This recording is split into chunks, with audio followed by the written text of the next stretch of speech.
Paz e graça, igreja, amém? Amém! Já estamos nervosos, já chega essa hora. Estamos nervosos, está aquecido. Abra sua Bíblia em Gênesis, Glória a Deus! capítulo 1, versículo 1. Meu Deus.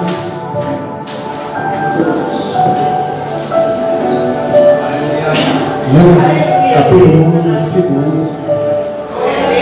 Glória a Deus. Glória a Deus. Glória a Deus! Aleluia!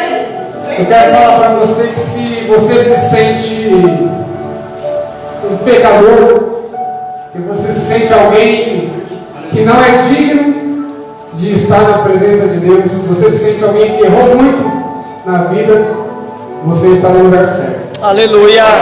Glória a Deus! Porque aqui é a chamada casa de oração, ou a casa de Deus, como Paulo chama em Timóteo. E não é a casa de um Deus qualquer, é a casa de um Deus que recebe pecadores. É a casa de um Deus que chama aquele que se sente culpado, aquele que se sente errado, aquele que sente que fez muitas coisas ruins na vida. É interessante que tanto quem está aqui dentro quanto quem está lá fora é pecador do mesmo jeito. Só que a diferença é que tanto quem está aqui dentro quanto quem está lá fora tem a chance de pedir o arrependimento de Deus. Para que Deus perdoe através do arrependimento que é dele. Porque até para se arrepender nós precisamos dele. É, meu Deus! Sabe por que nós estamos aqui hoje? É porque o Espírito Santo de Deus nos trouxe aqui. Não foi pela nossa força. Eu tenho certeza, eu não conheço todos aqui na afinidade, mas eu tenho certeza que se não fosse pelo Espírito de Deus, nós estaríamos em qualquer outro lugar, menos aqui. É por isso que nós temos que agradecer a Deus por estarmos aqui. É por isso que é tão difícil ser a luz e o sal da terra. É porque no meio de nós é a luz de Deus. E quando nós tentamos ser a luz e o sal pela nossa própria força, nós falhamos miseravelmente. Falhamos muito. Esse ano de 2023, como foi falado diversas vezes aqui, é o ano de luz e sal. Aprender a ser luz e sal. E o princípio de ser luz e sal é saber quem nos faz a luz e quem nos faz o sal. Saber que não é da gente. Saber que nesse exato momento, na nossa essência humana e pecaminosa, a única coisa que nos diferencia de quem está lá fora é o lugar que estamos. Ele está ali e eu estou aqui. Mas somos seres humanos iguais. Mas tem o Espírito que ele é santo. E esse Espírito que é santo é que nos santifica. Ele é chamado de Espírito de Deus, porque ele vem de Deus, ele vem do Pai. Ele é chamado de Espírito de Jesus, porque ele vem através de Jesus e por Jesus. Ele é chamado de Espírito Consolador, porque nas horas mais fáceis e nas mais difíceis ele nos consola. Aleluia! Ele é chamado de Espírito Ajudador, porque quando precisamos, ele nos ajuda. Ele é chamado de Advogado Fiel, porque ele peleja pelas nossas causas. Ele é chamado de General de Guerra, porque ele luta pela gente. Tem um versículo no Velho Testamento que está em Êxodo 14, que fala: vocês se calarão e eu lutarei por vocês. Isso é o amor de Deus. Amém? Glória a Deus. No princípio, Deus criou os céus e a terra. A terra era sem forma e vazia. Havia trevas sobre a face do abismo ou da profundeza. E o Espírito de Deus pairava ou pairou sobre as águas, ou sobre a face das águas. Então Deus disse: haja luz, e houve luz. Deus viu que a luz era boa, e Deus separou a luz das trevas. Deus chamou a luz dia, e as trevas chamou.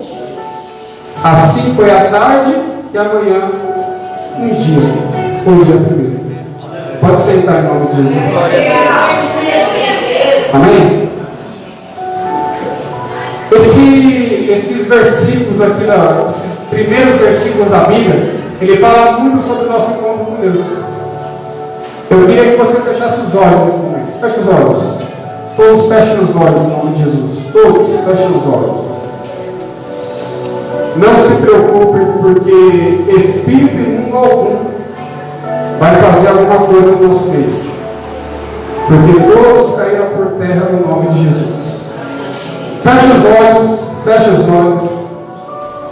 Eu quero que você se lembre daquele momento, daquele dia em que você teve o seu primeiro contato com Deus,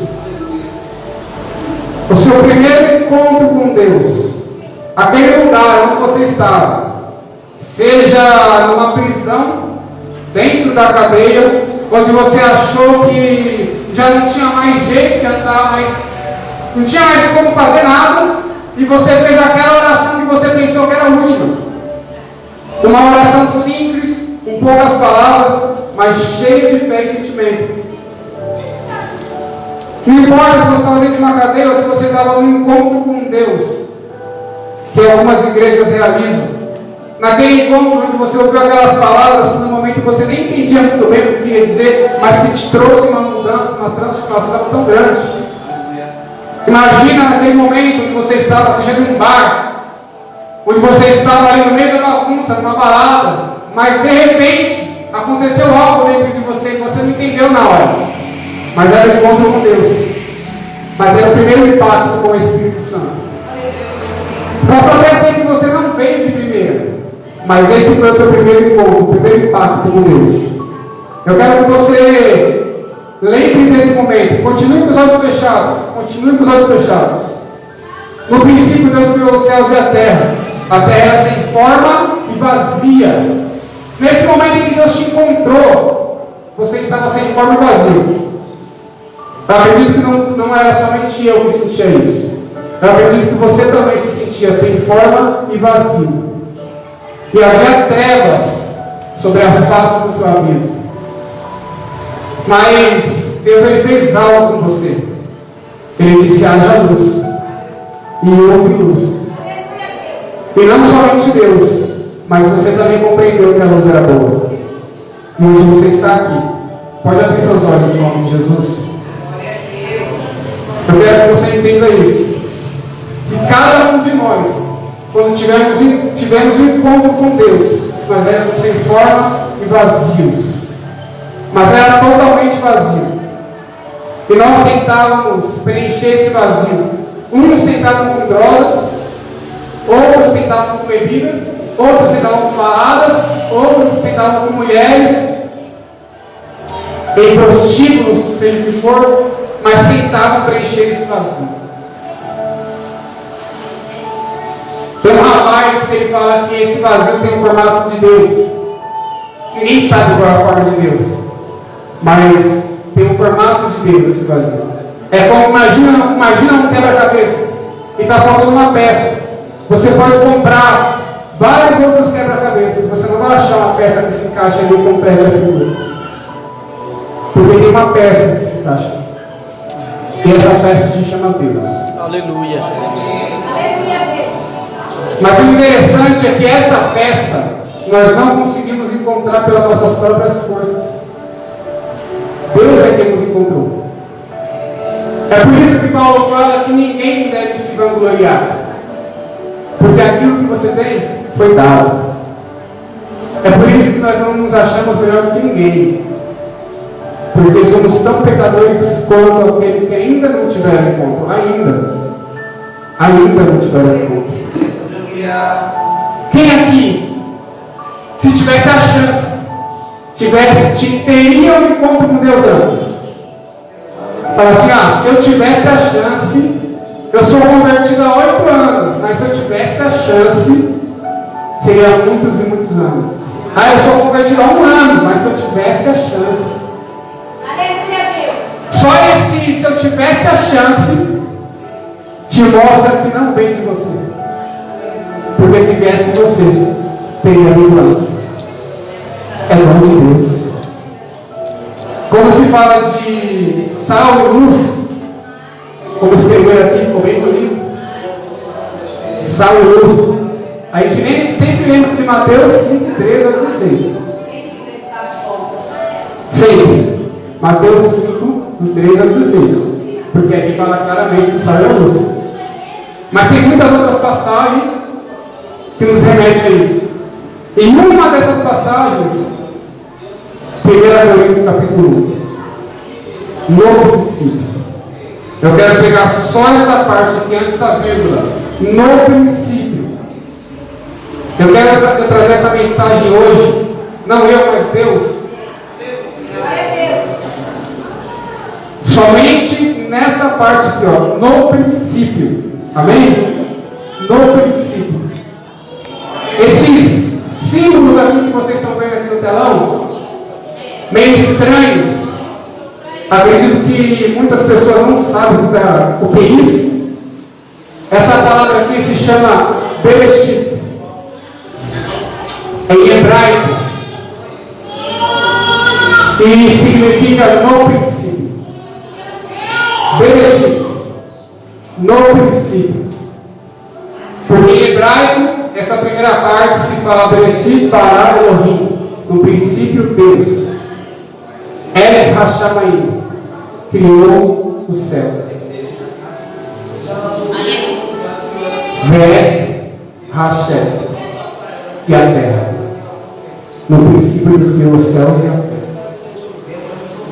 Mas o Bereshit, ele tem um mistério, ele tem uma revelação de Deus. Ele tem essa palavra, essa simples palavra. Ela tem uma revelação do que Deus quer para a humanidade. Do que Deus quer trazer para a humanidade. Porque o alfabeto hebraico, a língua hebraica, conhecida como língua santa, ela é muito mais rica do que o português, do que o espanhol, do que qualquer um outro. Porque cada símbolo desse tem um significado. E cada significado desse tem um mistério de Deus a nos revelar. E quando eu estava falando com Deus, entre uma entrega ou outra, Deus ele falou muito no meu coração sobre essa palavra.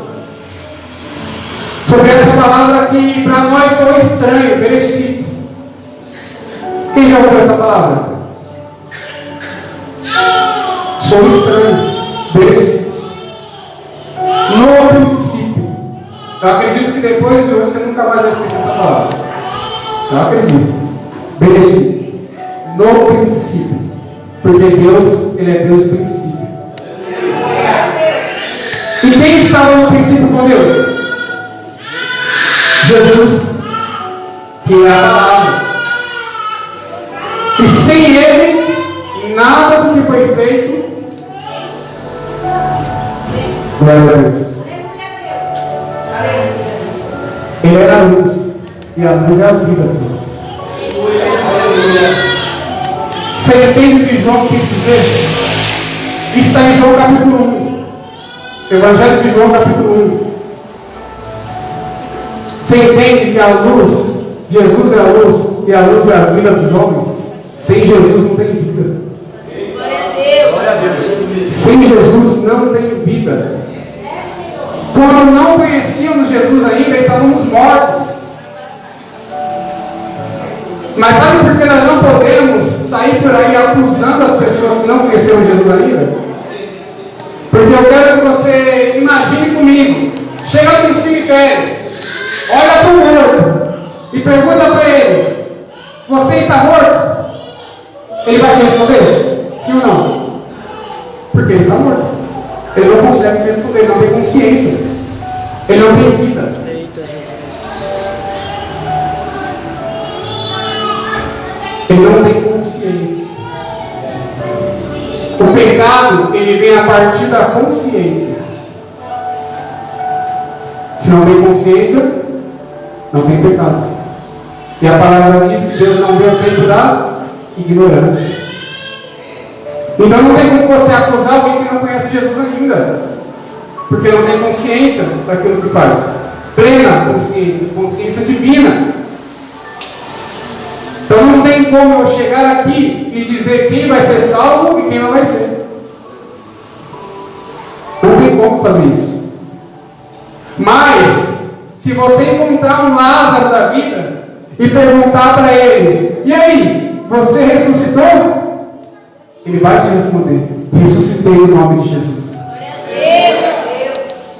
Se você perguntar para um vivo, você tem resposta. Se você perguntar para um morto, você não tem.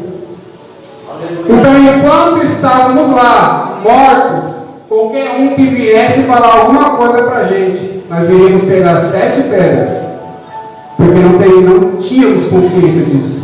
Mas hoje, quando eu e você recebemos a vida, fomos ressuscitados por Cristo Jesus, reconhecemos que estávamos mortos e agora vivemos. Só não tenha por certo isso: aqueles que estão de pé, põe-se para colocar. Amém? Bereshit. Essa primeira letra aqui, ela se chama Bet, representa o B no nosso alfabeto. E essa letra aqui, esse símbolo, significa casa. A primeira revelação desse símbolo que Deus nos deu é que, no princípio, o que Deus revelou para a humanidade é que a humanidade tivesse apenas uma casa. E você vai entender ao longo da pregação. Uma casa. Não são várias casas. Uma casa. Uma casa. Amém? Essa segunda letra aqui se chama Resh, e significa cabeça. Essa uma casa que nós depois. Glória a Deus, Senhor. Aleluia.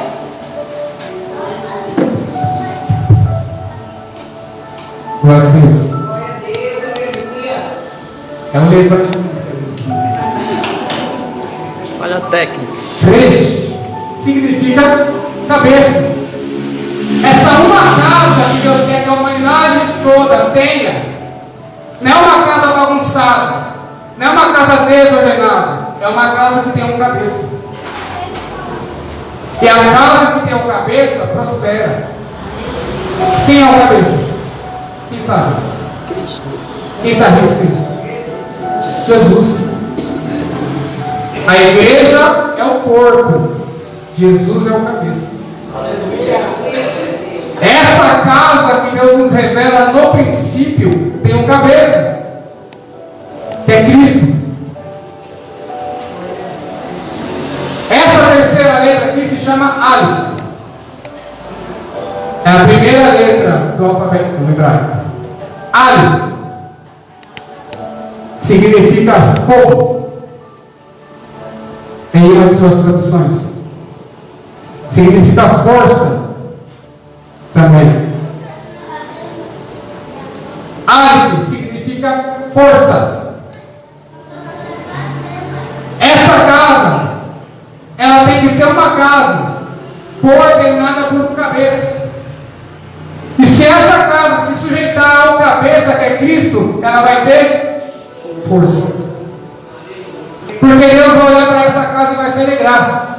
E a alegria do Senhor é a nossa força. Você está entendendo? Você está entendendo? Só que para essa casa se submeter ao cabeça e ter força, ela tem que reconhecer a sua fraqueza. Se for uma casa que se sente forte demais, ela não reconhece a autoridade do cabeça. E ela não tem a verdadeira força. Porque o poder dele se aperfeiçoa na nossa Fraqueza. Você sabe, tá vendo? O poder dele se aperfeiçoa na nossa fraqueza. Então, se nós pensarmos que somos fortes demais, o poder dele não se aperfeiçoa. E o cabeça não governa. E não tem casa. Porque isso divide ela. E a casa dividida não prospera. Louvado seja o nome do Senhor. Shin. Essa quarta letra se chama Shin. É conhecida como a letra de Deus. Os nomes de Deus geralmente levam essa letra. Shaddai, Yerushalem, Jerusalém. Shin, os judeus, os rabinos, né? Eles costumam dizer que na palma da nossa mão está escrito Shin, que é a letra de Deus. Se você pegar essa linha aqui, unir com essa, forma a letra Shin. Eu não acredito que isso seja uma coincidência. Eu não acredito. Isso aí é fé. Eu não acredito. Shin. E Shin significa fogo também. Só que esse fogo é um fogo mais intenso. É um fogo diferente. É um fogo em que Deus citou nas leis. Essa casa, ela tem uma cabeça. É uma casa forte. E é uma casa que tem fogo. Aleluia. Mas esse fogo aqui, ele não é um fogo estranho. Ele não pode se apagar. Ele é um fogo de Deus. E como Deus disse na lei, o fogo do altar, ele não se apagará e queimará continuamente. Não pode se apagar esse fogo. Agora eu quero te fazer uma pergunta. Um graveto só mantém o fogo aceso? Sim ou não? Só um graveto. Para sempre. E 2. Para sempre. Tem que ser vários gravetos. Tem que ser muitos gravetos. Gravetos espalhados mantém o fogo central? Se você espalhar os gravetos pegando fogo, queima a casa inteira. Sim ou não? Sim. Então a casa dividida não prospera. Quem são os gravetos? Somos nós. E o fogo tem que queimar onde? A gente. Mas só pode um fogo que queima continuamente se você juntar os gravetos. Mas antes de você juntar, tem que limpar. Se você pensa em fazer uma fogueira em um local que está sujo de cinzas, esse fogo ele não acende. E se acender, dá muito trabalho para acender. Então é necessário limpar primeiro, para depois querer acender alguma coisa. Porque às vezes nós queremos fazer o processo contrário, o processo reverso. A gente chega na casa do Senhor, a gente chega na presença de Deus, a gente não quer se limpar, a gente quer pegar fogo já. A gente já quer sair cheio do Espírito Santo, falando em línguas e profetizando, mas nem se limpou ainda, nem confessou os pecados ainda.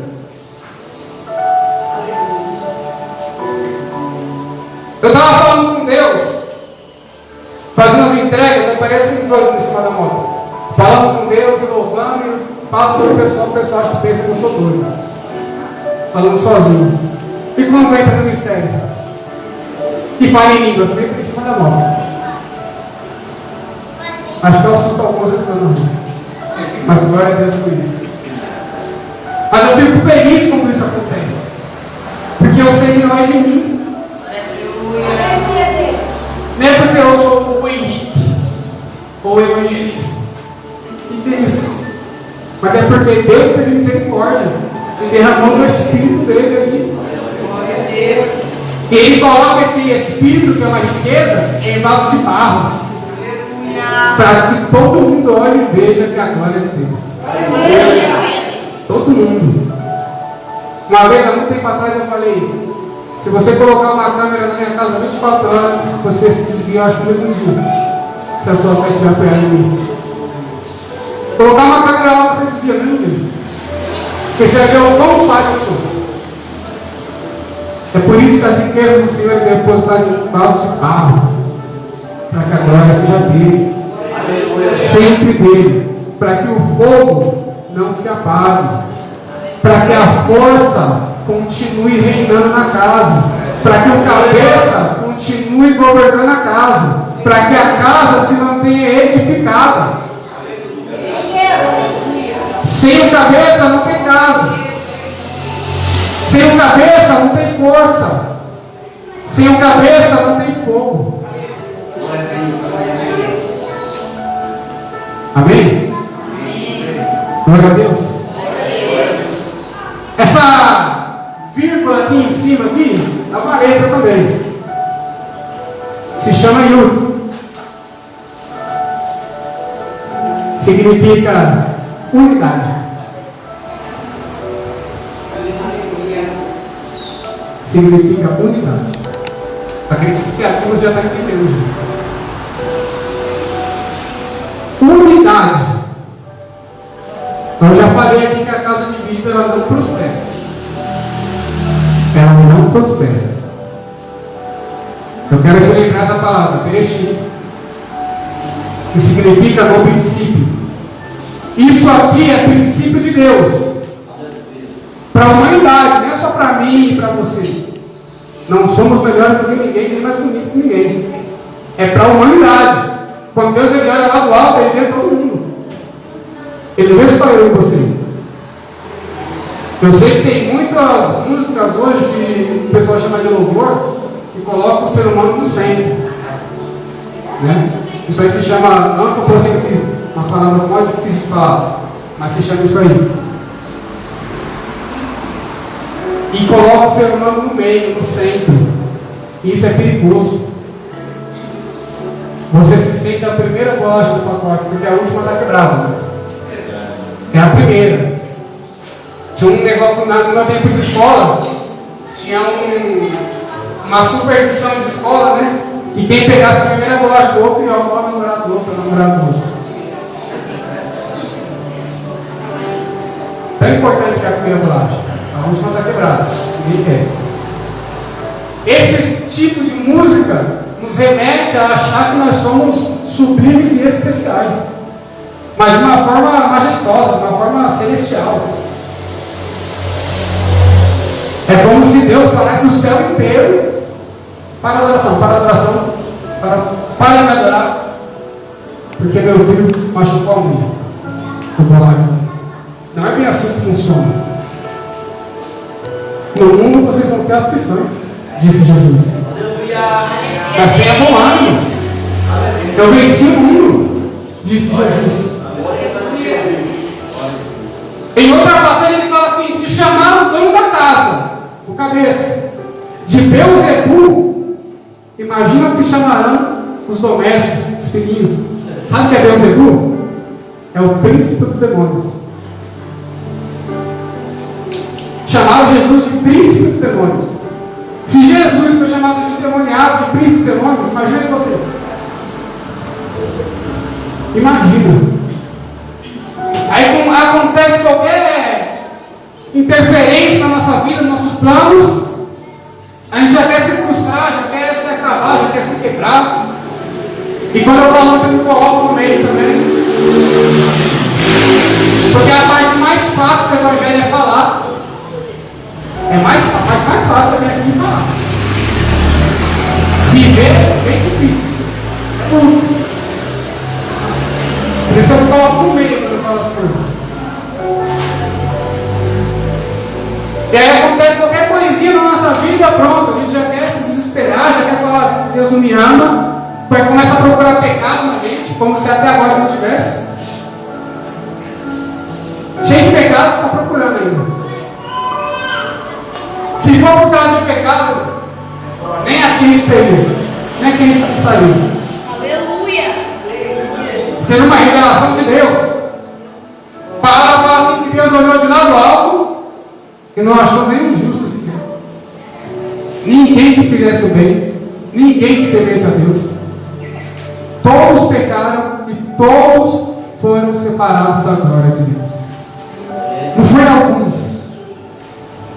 Não foi alguns. Não foi o irmão que acabou de sair. Não foi o outro que não veio no culto hoje se eles voltarem do bairro. Não foi isso. Foi todos. Todos. Tem gente que não veio no culto hoje. Se você botasse hoje, é capaz dessa pessoa que não veio no culto hoje subir e alguém que está aqui não subir.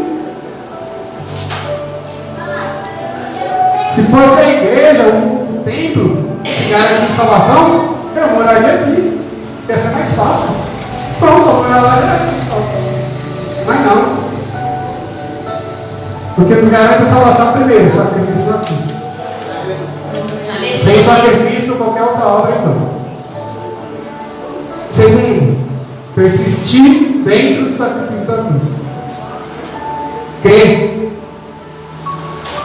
Confiança absoluta nele.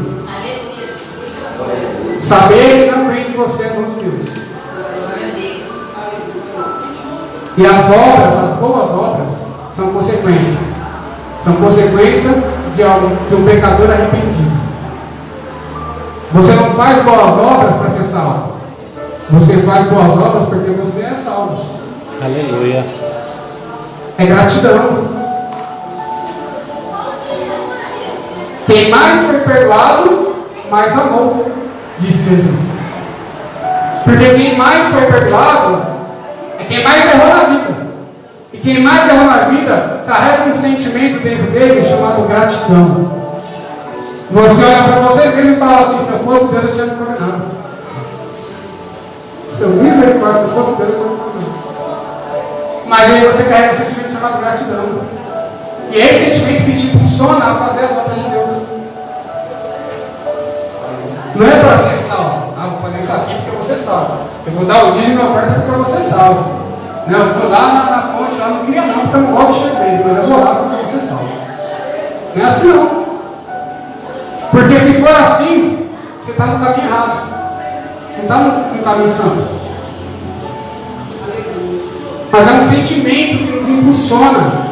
Você não consegue ficar parado em casa sabendo que tem culto, sabendo que tem alguém precisando, sabendo que tem um culto no ar, sabendo que alguém pediu oração. Você não consegue ficar parado, sabe por quê? Porque antes você não conseguiu orar para ninguém. Ninguém te pediu oração. E hoje o pessoal de pé e fala: eita Deus, estou conseguindo.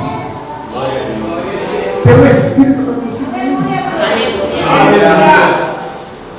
Aí alguém te olha e fala assim: eu te admiro como homem de Deus, como mulher de Deus. Você fala: eita, não eu estou conseguindo. Esse sentimento de ser participante da obra, esse sentimento, obras dignas de arrependimento, Paulo chama. Obras dignas de arrependimento. Não é você fazer obras para provar que se arrependeu, mas é fazer obras porque se arrependeu. Você entende a diferença? O arrependimento te impulsiona a fazer as obras, e não as obras para você poder provar para alguém que se arrependeu. E quem quiser falar, deixe falar. Amém? Essa casa aqui que Deus começou a edificar desde o princípio, ela tem que ter unidade.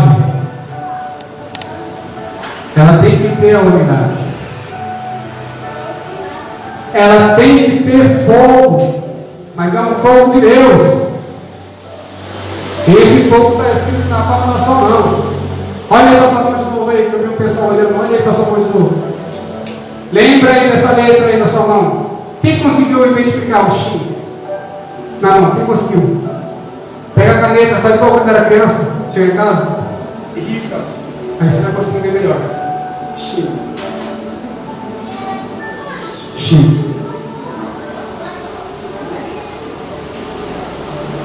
Pega uma caneta e risca e você vai conseguir ver melhor. X. Tem uma caneta fácil aí?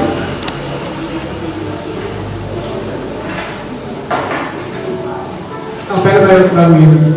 Aqui é improviso. Ah, tem? Tem. Tinha que escrever aqui também. Aleluia, Deus. Glória a Deus, aleluia. Posso falar aqui comigo? Aleluia, Deus. Glória a Deus, aleluia. É maravilhoso. Aleluia. Deus, amém? Chile. Fogo. Quem conseguiu ver? O Chile, mas não. Conseguiu? Conseguiu? Não? Ficou gente bem. Mas todo mundo tem. Todo mundo tem. Chile. Fogo. Não é um fogo estranho. Não é um fogo qualquer, é um fogo de Deus.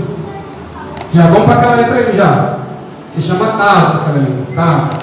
É a última letra do alfabeto. A última letra do alfabeto hebraico. Essa casa tem que ter uma cabeça, tem que ter força, mas é a força celestial, a força divina, não é a força humana. Tem que ter fogo, um fogo celestial, um fogo que nunca se apaga. Tem que ter unidade. Sem cabeça, não tem nada disso. Se não tem unidade, é porque provavelmente o cabeça não está governando. Tá. A última letra. E ela significa verdade.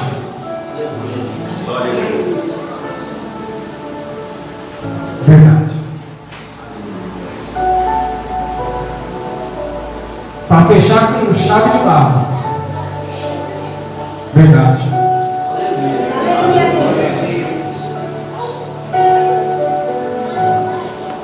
Essa casa tem que ter verdade. Eu creio. Se não tiver verdade, tem outra coisa, não tem meio termo. Jesus ele não deixou meio termo.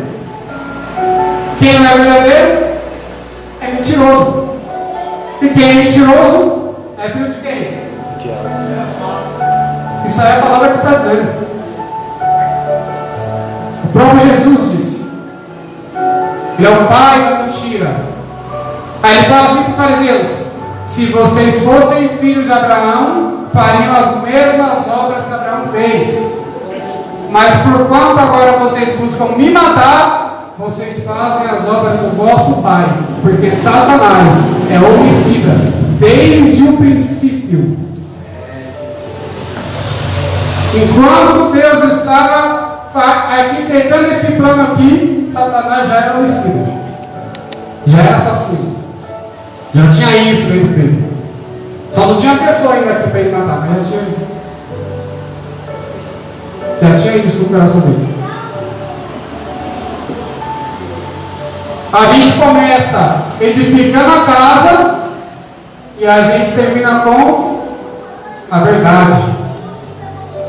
Tá? A última letra do alfabeto hebraico. A primeira é o Alef. Deus disse: eu sou o Alef e o Tav, o princípio e o fim. Nós conhecemos como eu sou o Alfa e o Ômega, princípio e fim. Alfa é a primeira letra do alfabeto grego e Ômega é a última letra do alfabeto grego, porque o Novo Testamento é escrito em grego. Amém? Está tudo certo? Amém? Não é erro, não, está tudo certo. Bereshit, nunca mais esqueça a palavra, Bereshit. No princípio, o princípio de Deus é edificar uma casa perfeita. Mas como que Deus vai edificar uma casa perfeita, sendo que o ser humano é imperfeito? Como? Eita, já é 9h20. Como? A resposta está em 1 Coríntios 15. A palavra fala que nós receberemos um corpo incorruptível. Incorruptível. Um corpo que não se corrompe. Mas pelo contrário do que nós pensamos, não é corrompe de corrupção que tem na política. É esse corrompe que não se desfaz, não envelhece. É isso que a palavra está dizendo. Esse corpo que nós vivemos é um corpo que se corrompe, um corpo que se desfaz. corpo que envelhece. Por isso que nós devemos nos apegar à beleza, porque vai acabar. Um corpo incorruptível. Mas esse corpo incorruptível é um corpo celestial. E quem perseverar até o fim vai ser salvo. E quem for salvo vai viver o Bereshit. Agora eu pergunto, eu já sei a resposta. Quem aqui quer viver o Bereshit? Quem aqui quer viver essa casa perfeita? Quem aqui quer fazer parte dessa família que o cabeça é Cristo? Quem aqui quer fazer parte dessa casa que o fogo não se apaga, que tem a força de Deus, que só tem verdade e não mentira? Agora eu posso falar o nome dessa casa? Ela se chama Nova Jerusalém. Ela se chama Cidade Santa. Nova Canaã. Cidade Celestial. A Jerusalém Celestial. É essa casa que nós estamos caminhando. É para essa casa que nós estamos indo. Quando Jesus falou assim, eu vou preparar lugar, era dessa casa que ele está falando. E se eu for preparar lugar, eu voltarei e levarei vocês para que aonde eu estiver, vocês estejam comigo. Ele é o caminho, é a verdade e a vida. Ninguém vai até o Pai se não for por Ele. E nós estamos aqui hoje, ouvindo a palavra. Nós separamos um tempo para ouvir uma palavra, para que através dessa palavra, não somente a de hoje, mas do culto passado, do YouTube que você viu a palavra lá, o homem pregando, a mulher pregando, toda a igreja que você foi também ouviu a palavra. Estamos sempre fazendo isso com constância, para que um dia nós possamos entrar pelas portas da frente nessa casa. Essa casa perfeita, forte, cheia de fogo, com unidade e com verdade. Amém? Fica de pé em nome de Jesus. Glória a Deus. Vamos viver o Bereshit, o princípio. Glória a Deus. Glória a Deus. Tudo que Deus faz, é para nos levar ao princípio. Tudo. Inclusive ser o sal e a luz. Porque Deus disse, haja luz. Eu creio que houve. Eu creio que houve na minha e na sua vida. Amém? Glória a Deus.